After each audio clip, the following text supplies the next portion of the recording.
நீங்க எல்லாம் ஆதரவு தெரிவிச்சிருக்கீங்க, எம்எல்ஏ அவங்க எல்லாம் ஆதரவு தெரிவிச்சிருக்காங்க. ஆனா அதை வந்து திமுக எதிர்த்து என்ன சொல்றாங்கன்னா, நீங்க கொடுத்த ஆதரவு மேல நம்பிக்கை இல்லாம தான் அதிமுக எம்எல்ஏக்களை ரிசைன் பண்ண வைக்கிறாங்க விஜய் அப்படின்ற மாதிரியான ஒரு குற்றச்சாட்டு. உங்க மேல எல்லாம் நம்பிக்கை இல்லை, அதனாலதான் அதிமுக இருக்க எம்எல்ஏக்களை ராஜினாமா பண்ண வச்சு இந்த இடைத்தேர்தலை அவங்க சந்திக்க தயாராகிறாங்க அப்படின்ற மாதிரி குற்றச்சாட்டுகள் சொல்றாங்க. அது ஆரோக்கியமற்ற அரசியல் என்பதை ஏற்கனவே தெளிவுபடுத்திருக்கோம்.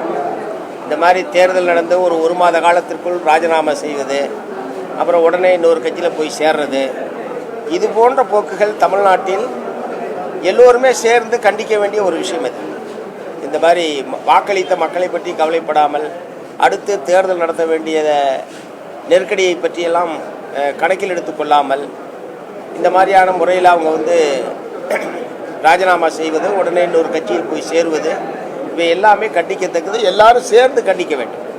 இதை வந்து ஊக்கப்படுத்தக்கூடிய வகையில் தாவேக்காது உடனே கட்சியில் சேர்த்துக்கொள்வது என்பதும் அவர்களிடத்திலே எங்களுடைய ஆட்சேபனையை நாங்கள் தெரிவித்துள்ளோம். ஓகே, நன்றி சார்.